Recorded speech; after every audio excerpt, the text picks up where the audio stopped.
Becky Lynch would emerge victorious this past week on Monday Night Raw as she would outlast the women's roster to emerge victorious as the new WWE Women's World Champion. After the previous champion, Rhea Ripley, would become injured and forced to vacate the Women's World Champion, many speculated as to who would take the honor as the new champion. Names like Nia Jax, Candice LeRae, and of course Liv Morgan were thrown out there. However, a portion of the audience was seemingly upset with Becky Lynch's victory. Join me on today's episode of the J Area Podcast as I discuss the Becky Lynch victory as well as the direction that the company is taking with this story and why it is that fans are so quick to turn on established babyfaces. Becky Lynch is among one of the most decorated women's wrestlers of all time, this generation or any generation, as she is a former 7-time women's champion, an NXT champion, a tag team champion, as well as a Royal Rumble winner. She's seemingly done everything possible that a women's wrestler can do in the WWE today. However, as I mentioned, there is a portion of the audience that isn't pleased with her victory. Many have criticized her for her promo work, her character build, as well as her in-ring style. But as anybody knows who's a fan of pro wrestling, it is tough to get to the top, but it may even be tougher to stay at the top. But let's rewind the clock, shall we? We look back at Becky Lynch, a humble beginning in NXT as she would debut under the gimmick of an Irish dancer, if anything. She came out on NXT TV in 2014 and debuted with an Irish jig, something that still haunts her to this day, even as she has accomplished so much in her illustrious career. You look at what Becky Lynch has been able to carve out in terms of her career. Not only was she able to become a key and pivotal member of the NXT roster during her time there, as a member of the Four Horsewomen along the likes of Sasha Banks, Charlotte Flair, and Bayley as well. But to see the path that has been laid out for her, and the obstacles and successes she has faced along the way, you look at all the memorable moments of her career.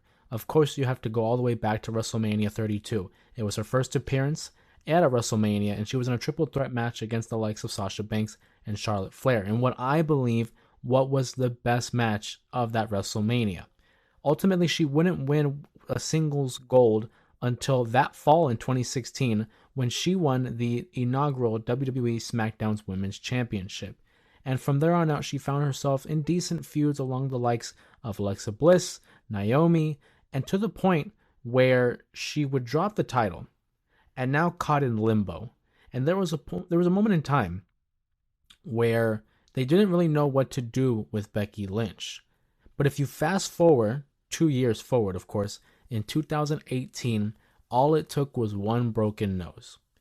It was a night that everyone remembers very fondly, and at this point infamously, as it was the night that the man had arrived.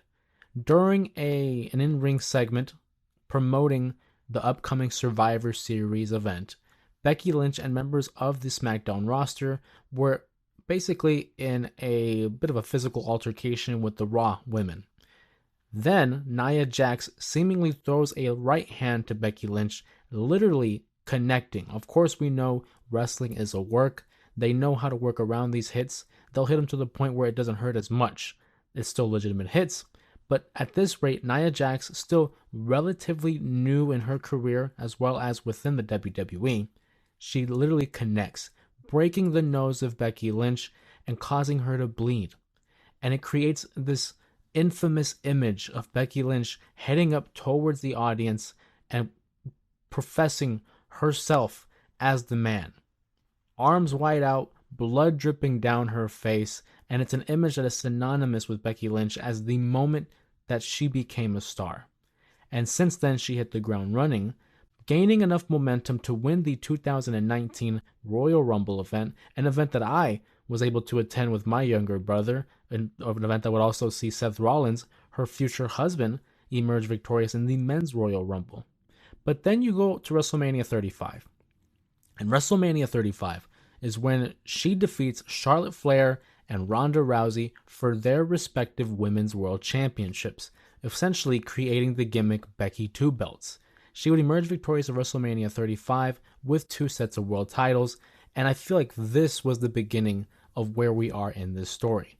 Everyone was ready to pull behind Becky Lynch and support her because she wasn't like most of the women's wrestlers there. She wasn't a Sasha Banks who had all the support in the world because of who she looked up to in Eddie Guerrero.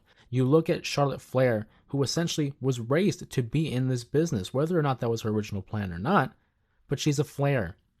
Becky Lynch, her first gimmick was that of someone that came out to an Irish jig. She wasn't supposed to be here. It took her many years, many hard years, to get to where she's at. So naturally, when a babyface like a Becky Lynch comes out and it's an alternative, it's something different. At this point in time, people were growing tiresome of a Charlotte Flair, seeing her in the main event scene, always with the women's title. If you recall, back in that summer of 2018, Charlotte and Becky were both baby faces until Becky Lynch turned heel and attacked Charlotte Flair. Now, initially, the thought process was, great, we have a babyface in Charlotte, we have a legitimate heel in Becky Lynch, but the only issue that lied with that is that fans weren't willing to boo Becky. Everyone was cheering for Becky. When she was even attacking Charlotte, there was a positive reaction from the audience, only demonstrating why they sided with Becky. It was something different, something exciting. So they turned Becky essentially babyface during that fall. She makes this run to the WrestleMania, and as I mentioned, of course, she wins both titles in that triple threat match. That was a winner take all, the first ever women's main event of WrestleMania as well. And when you have a story, whether it's a babyface, heel, whatever the case may be, a lot of people tend to enjoy the chase. They don't worry about the final destination. It's about the journey. How do we get there? What makes it worthwhile? Why am I investing my time, my emotion, my energy in this story? So when you finally deliver that outcome, when you finally fulfill the result that we want, where do we go from here? It's a question that many people are asking today as we look at Cody Rhodes, who finally was able to finish his story at WrestleMania 40. And many people were concerned, well, once he finishes that story, where do we go from here? A lot of fans have been speculating that maybe there's going to be a portion of the audience that turns on Cody. Now, that's yet to be seen. But if we look at the trend, if we look at the past, Hulk Hogan in 92, John Cena in 2006, Roman Reigns in 2015, and Becky Lynch in these recent years, audiences tend to turn on these established baby faces. But why is that the case? Really, it's all about the booking. It's how you present these baby faces. When they become these overcoming the odds baby faces, and they're overcoming all these obstacles in their way, at what point do we realize they are the obstacle? They are the unstoppable force. Again, it's what happened with all those names I had previously mentioned. Becky Lynch is no stranger to this, but the criticism that a lot of people have been giving her in recent time over the fact that she's being overpushed, over the fact that her promos aren't the best, over the fact of her in-ring work, these are all subject to opinion. I personally don't agree with them. I'm still a fan of Becky Lynch.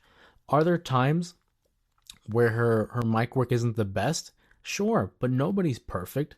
You'd be hard-pressed to find a wrestler who checked all the boxes to the point where there was no doubt. There was no hesitation in terms of their greatness. You have to have another level of greatness to achieve that. Becky Lynch is a star. She's established. She's earned that right. So the notion that many people have been saying that she's overpushed, that she doesn't put over talent, personally, I feel like that's nonsense. You look at this last year alone. Becky Lynch was not in the main event scene. She spent the early spring to summer and part of fall with Trish Stratus, with Zoe Stark, and Damage Control. She wasn't targeting the women's title. She spent WrestleMania in a 6-woman tag match. Ultimately, they would emerge victorious, and then she would win the tag titles with Lita as an opportunity to elevate that tag title. Because, of course, everyone knows that the tag titles really aren't the more prestigious titles in the WWE. So having name value, like a Becky Lynch and a Lita, added to those championships, it can only elevate them. And after that, she drops the title and feuds with Trish Stratus. In that scenario, who's putting over who? Is Trish Stratus supposed to go over? Or Becky Lynch, the one that's going to be there all year round. That was the right call. And they ultimately culminated that feud in an instant class steel cage match between Becky and Trish Stratus. So where do you go from there? Nia Jax, the woman that was responsible for breaking her nose and instantly creating a star overnight with Becky Lynch. It was a natural progression. It made sense in the continuity of Becky Lynch's lore. And Becky Lynch, if people remember, had lost that feud. Nia Jax emerged victorious because they were building her up for her title match against Rhea Ripley at Elimination Chamber in Australia. And then, if you look in between, she takes a pit stop at NXT, elevating the brand. Yes, she won the NXT Championship. Who did she feud with? She feuded with Tiffany Stratton, who last time I checked on SmackDown is doing just fine. Tiffy time. It's one of the most over acts right now in SmackDown. Becky Lynch would win the NXT Women's Championship and elevating that title and Tiffany Stratton in the process. Because at that time, who was watching NXT? I'm not saying nobody was watching NXT, but there's two different types of audiences. There's your casual viewer who will watch Raw and SmackDown. Then there's your diehard fans who will keep up with all aspects of the product. So bringing Becky Lynch down to developmental, to NXT, is attracting more eyes, is attracting more viewership to that brand, to that product. And to see her interact with Tiffany Stratton, that's basically getting the rub. Once you're shoulder to shoulder and in the presence of someone who's an established veteran, you are now rubbing off on them. Becky Lynch, in her presence, was able to give a little bit to Tiffany Stratton. Yes, Tiffany Stratton lost the feud and lost the title, but we took that momentum. We took that rivalry and that feud over the title, and we used it to put over Lyra Valkyria, who ended up winning the NXT Women's Championship, defeating Becky Lynch. But people want to say that she doesn't put anybody over. She helped Tiffany Stratton not only learn an experience, but also get over as a character. And then she puts over Lyra Valkyria, who had a good reign as NXT Women's Champion, finally dropping into Roxanne Perez, of course, at Stand and Deliver. But that's now two stars that she was able to interact with and essentially put over. So where does she go from there? She faces Rhea Ripley. They get into this feud heading into WrestleMania 40, which was the reason why they kept her away from Rhea all year long, because that's what they were building to. And the right call was to have Rhea Ripley win at WrestleMania. At this point, the level of momentum that she has built is insurmountable. She has become the face of the division. She's become such a star, it exceeds the realms of the division. She's one of the premier stars in the company. So when you have someone like that who sustains an injury and will be out for a great period of time, we might not see Rhea Ripley until SummerSlam in August.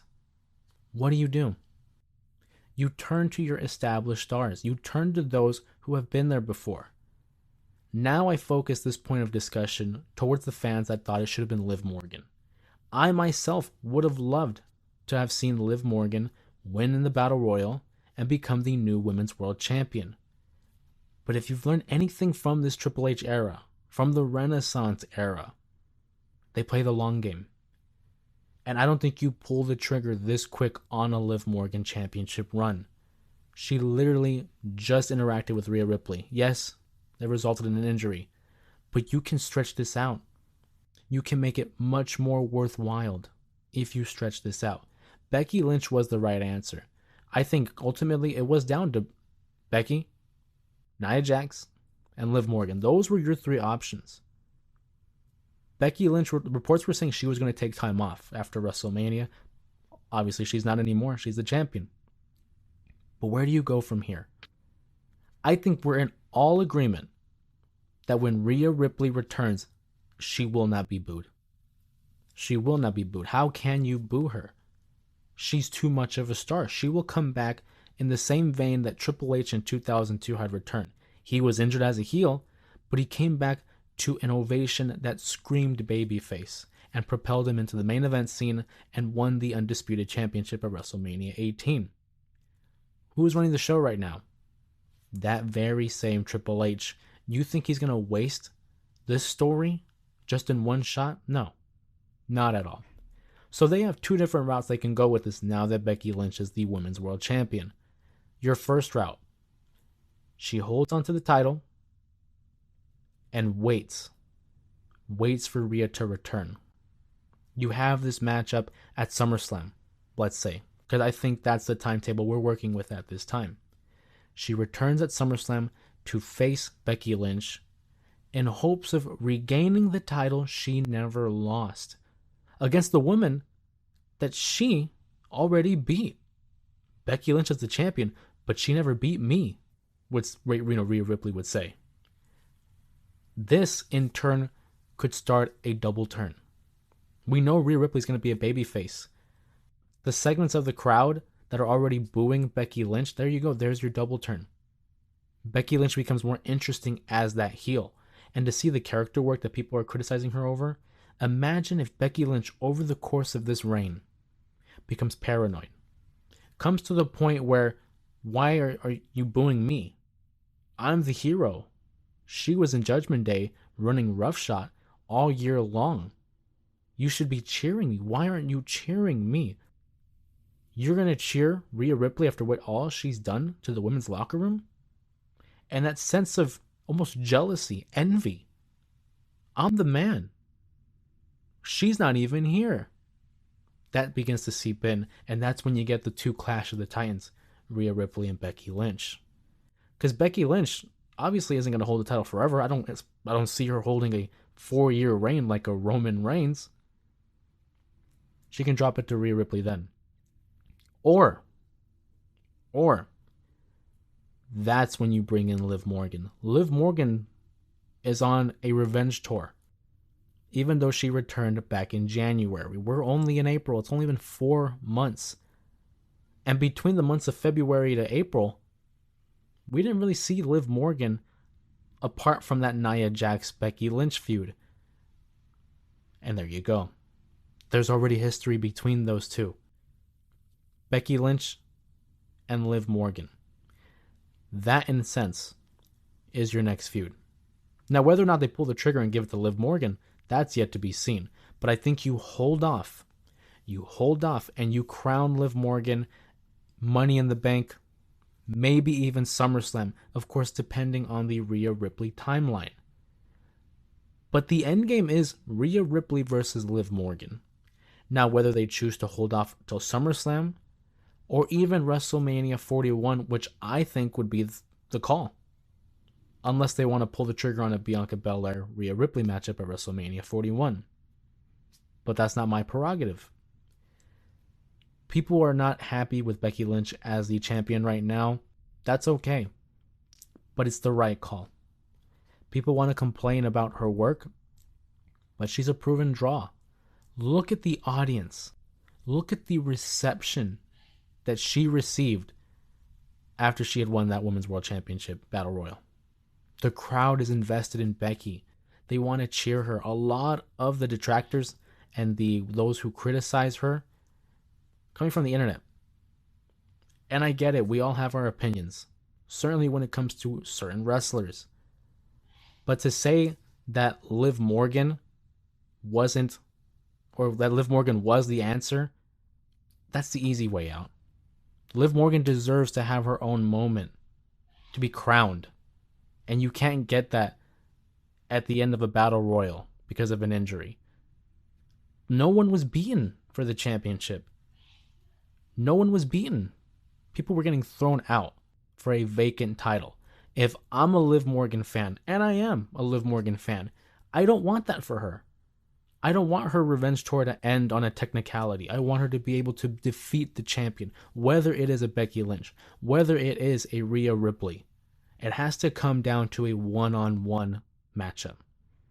So for those that are already upset over the result of that battle royal, take it from me and take it from other wrestling podcast hosts like a Sam Roberts, who says let them cook. Give it time. Give it time. Has Triple H ever let us down? Legitimately. In a long term. There have been bumps in the road. But in terms of long term, has he ever really let us down? I'm willing to have an open mind. And I think that sense of baby faces having their audiences turn against them is solely dependent on the booking. As I mentioned before, as long as they don't get complacent and become lazy, they'll be fine. And the way the stories have been told, for example, like a Drew McIntyre, they're capable of keeping that interest and sustaining the support of the fans. And since we're on the topic of fans turning on established baby faces, if you take a look at All Elite Wrestling and what has been going on with Chris Jericho, namely at AEW Dynasty, I already did a video on what had happened at AEW Dynasty and addressed the result of that FTW Championship match. But Chris Jericho was someone that really prided himself in that ability to be a chameleon, being able to adapt to any situation that he was placed in. He would always take time away and return in the sense of something new. He was able to reinvent himself. But in AEW, he hasn't really taken that time away. And over the course of these last few years, the fans, again, have grown tiresome of his presentation, of his character. There's nothing new with him. And to see what they're doing with Hook, it's very confusing. Because as I mentioned in that video, he wins the FTW Championship, but now where do we go from here? Because if Hook wins that title back, it nullifies that match. It basically renders that match result useless. And of course, if he doesn't win it back, it's not recognized as a sanctioned championship in All Elite Wrestling. So is it retired? Does Chris Jericho hold on to this title? What do they do? Now, of course, I'm of the mindset of letting them cook and letting them sit throughout this process. It's not fair to judge them while they're in it. Of course, it's easy to do so. But maybe they have something in mind. But I do think Chris Jericho would benefit so much from time away from the camera, because fans were essentially cheering for him to retire, cheering for him to go away. That is not good. That's not what you want for your babyface. Now, unless they're going to play this off as a heel turn, which he's already kind of been hinting at, but that's not the good kind of heat you want. That's that go away heat.